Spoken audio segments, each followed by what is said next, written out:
사랑하는 여러분, 올바르게 살아가는 방법은 무엇일까요? 많은 사람들은 믿음 후에도 많은 사람들은 당근과 채찍이라고 말합니다. 즉 저주를 그리고 지옥을 무서워하게 하고 천국을 좋아하고 복을 사모하게 하면 결국에는 이리저리 가다가 경건하게 살아간다고 생각을 합니다.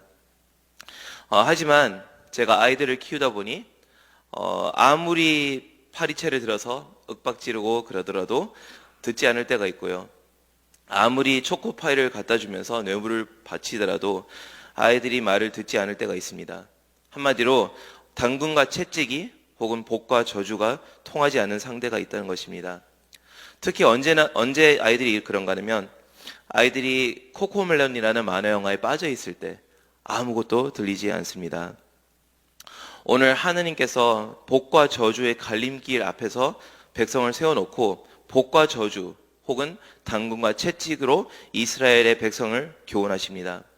26절에 보면 내가 오늘 복과 저주를 너희 앞에 두나니 그리고 신중하게 선택할 것을 권고하십니다. 명령하십니다. 나의 말을 잘 듣고 이행하고 순종하면 복을 줄 것이고 듣지 않을 경우에는 저주를 줄 것이라. 굉장히 단순한 공식을 주지만 듣지 않습니다. 이 복과 저주는 굉장히 피부에 와닿는 시점에 이스라엘이 있습니다. 바로 조금 전에 이스라엘이 여리고 성의 그 순종으로 엄청나게 큰 도시였지만 함락을 무사히 시켰고, 그리고 아이성에서는 정말 경비가 그리고 벽이 허술한 그 아이성은 불순종으로 패배를 갓 경험한 이스라엘의 경험이었습니다. 그래서 실감날 수밖에 없었을 것입니다. 하느님의 복과 하느님의 저주가 있을 때 어떤 명백한 차이가 있을지를 몸에 느끼고 있습니다. 이스라엘 백성을 세겜 골짜기에 하느님께서 이제 세워서 양쪽에 산이 있는데 그러심산과 그리고 에발산 양옆에 이제 세워놓고 세겜이라는 곳에서 이 저주와 축복을 계속 선포를 하면서 이 하나님 앞에서 생사의 결정을 해야 된다는 것을 각인시키고 있습니다. 그래서 민족적인 기억이 되어가고 있습니다. 그런데 출애굽을 보고 또 신명기, 여호수아, 사사기, 열왕기, 상하 선지서를 보면 이스라엘 백성은 죽어도 말을 듣지 않습니다. 당근과 채찍이 통하지 않는 백성입니다. 왜냐하면 이들의 마음은 세상에게 사로잡혀 있기 때문에 이 복과 저주란 것이 통하지 않습니다. 그렇습니다. 복과 저주는 사실 우리를 올바른 길로 가도록 안내하는 어떤 스승의 역할이 아니라 올바른 길 혹은 잘못된 길을 가고 있다고 확인시켜주는 알림의 역할을 밖에 하지 못하고 있습니다. 내가 올바른 길로 가고 있으면 복이 다른 것을 볼 때 내가 가고 있다는 것을 알 수 있을 뿐이지, 내가 올바른 길로 가도록 혹은 올바르지 않는 길로 가지 않도록 막아주고 안내해주는 그 역할은 감당하지 못합니다. 왜냐? 저희가 죄에 사로잡혀 있기 때문에 그렇습니다. 복과 저주가 통하지 않는 우리의 강팍한 마음입니다. 일단 복을 받기 위해서는 22절의 말씀을 지켜야 되는데요. 22절에 보면 너희가 만일 내가 너희에게 명하는 이 모든 명령을 잘 지켜 행하여, 여기서 중요합니다. 너희 하나님 여호와를 사랑하고 그의 모든 도를 행하여 그에게 의지하면이라고 되어 있습니다. 즉 하나님과의 어떤 관계가 있어야만 복이 성립됩니다. 복이라는 것은 바락, 그리고 수동태로는 베라카, 여기서 축복을 내리다, 축복을 받는다는 뜻인데, 축복을 주는 자와 받는 자가 없으면 성립이 되지 않는 그런 관계적인 단어입니다.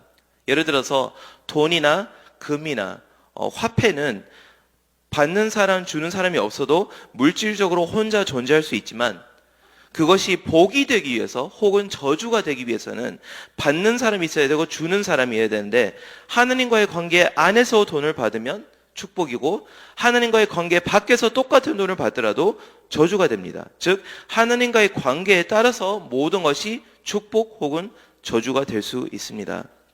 돈과 금이 저주가 될 수 없다고요? 유산과 그리고 복권으로 인해서 깨어진 친구 관계와 가정이 얼마나 많은가요? 하나님과의 사랑의 원만한 관계가 전제가 되어야만 물질이든 뭐든 축복이 됩니다.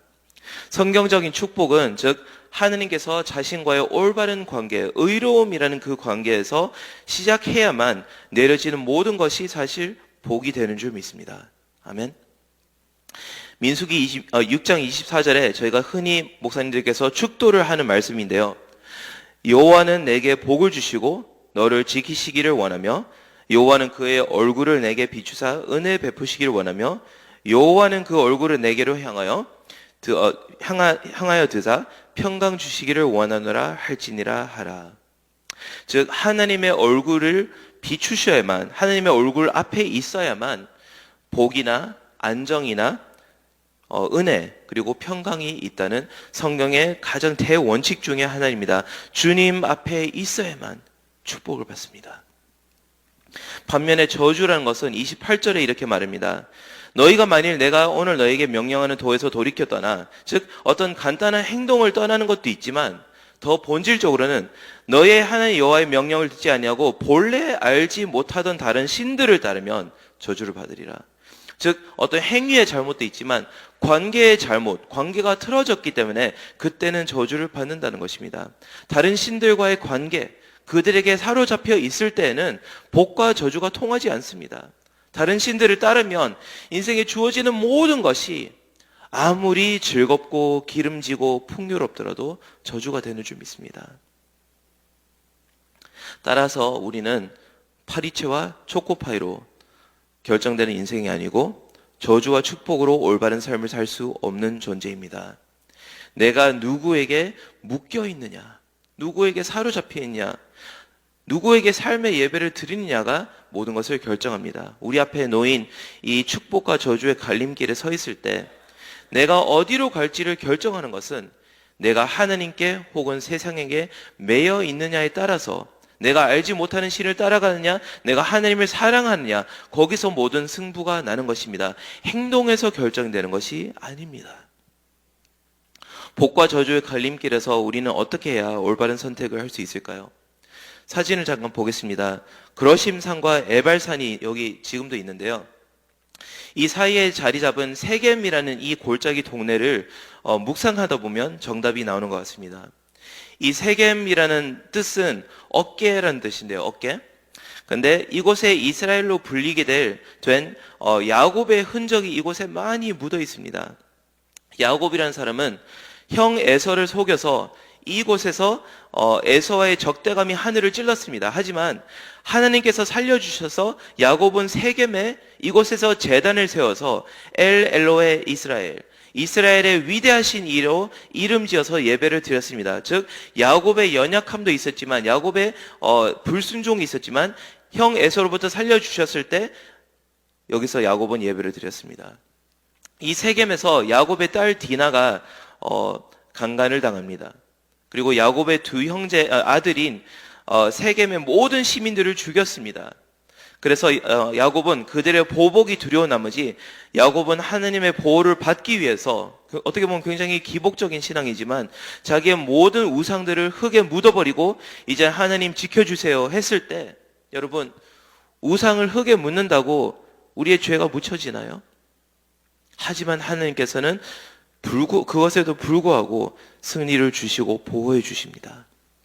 또 야곱은 아들인 요셉의 노예로, 이곳이 세겜에서 요셉이 노예로 팔렸던 곳입니다. 그 가족의 죄성에도 불구하고 하느님은 요셉을 통해서 야곱과 그의 식구들을 먹여 살리십니다. 왜일까요? 야곱의 순종과 야곱의 행동에서 나온 것이 아닙니다.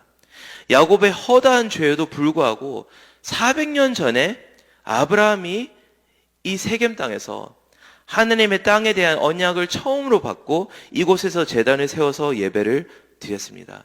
즉 하나님의 약속이 깔려있는 이 땅이기 때문에 야곱의 실수를 묻어주는 장소입니다. 야곱은 자기의 우상을 묻었다고 생각하지만 하나님께서는 야곱의 잘못을 덮어두었던 장소가 되었던 것입니다. 왜죠? 언약 때문에, 약속 때문에. 축복과 저주의 갈림길에 자리 잡은 이 세겜은 무엇을 뜻하는가? 인간의 죄성에도 불구하고, 실수에도 불구하고, 불순종에도 불구하고 하나님께서 자신의 약속을 어깨에 짊어지시고 손수 구속사를 이끌어 가시는 그 약속을 뜻하고 있습니다. 그것이 에발산과 그러심산 사이에 자리 잡은 세겜의 뜻입니다. 우리가 축복과 저주의 갈림길에서 다시 한번 묻겠지만 우리가 어떻게 해야만 잘 살 수 있을까요? 하느님의 어깨에 의지하고 그 약속을 신뢰를 하고 주님께 붙잡힌 바 되시기를 축복드립니다. 믿는 자는 그 행위 때문에 축복을 받는 것이 아닙니다. 하나님의 약속 때문에 믿는 자는 그냥 복된 존재입니다. 그냥 복된 존재입니다. 예수님의 어깨에 십자가가 지어졌을 때 그분이 받으셔야 할 모든 축복을 우리에게 주셨고 우리가 받아야 할 모든 저주를 몸소 골고다 언덕까지 끌고 올라가셨습니다. 그 어깨에 짊어지셨습니다. 그 신실하신 약속의 어깨. 그 십자가의 복음으로 말미암아서 우리는 하나님의 약속을 받았고 하나님과의 예배의 원만한 관계를 이제는 뚫렸고 인간의 죄성이 단번에 영원히 그 십자가에서 해결받았습니다. 왜죠? 내가 잘했기 때문이 아니라 하나님의 약속 때문입니다. 에발산과 그러심의 축복과 저주가 복음 속에서 귀결되는 것을 우리가 봐야 할 줄 믿습니다. 이사야서 9장 6절을 보면 이는 한 아기가 우리에게 낳고 한 아들을 우리에게 주신 바가 되었는데 그의 어깨에는 정사를 메었고 그의 이름은 기묘자라 모사라 전능하신 하나님이라 영존하시는 아버지라 평강의 왕이라 할 것임이라. 예수님의 어깨에는 뭐죠? 정사가 government이라는 단어인데 정부인데 생사 화복을 주관하는 모든 정사가 하나님의 어깨에 있습니다. 그분은 축복과 주권의 저주의 주권자인 줄 믿습니다. 그래서 그분을 믿기만 하고 그분과의 관계가 있기만 하면 그분의 어깨에 기대기만 한다면 십자가로 모든 에발산의 저주가 튕겨져 나가고 모든 축복의 길이 내 앞에서 시온의 대로처럼 열린 줄 믿습니다. 이 모든 것을 알고 있는 크리스천은 어떤 자신감으로 세상을 살아가느냐? 우리는 이제 축복을 받기 위해서 쫓는 기복적인 신앙이 아니라 내가 오늘 새벽기도 나아가면 오늘 주님이 축복해 주시고 내일 되면 리셋되는 그런 불행한 저주가 아니라 이제는 성령으로 예수님께 사로잡힌 제자도의 길을 걷는 제자의 축복을 누리고 있습니다. 가장 힘든 순간도 심지어 죽음조차도 이 제자도 위에서 성령께 붙잡힘 받아서 예수님을 쫓아가는 이 길은 모든 것이 복으로 다가오는 줄 믿습니다.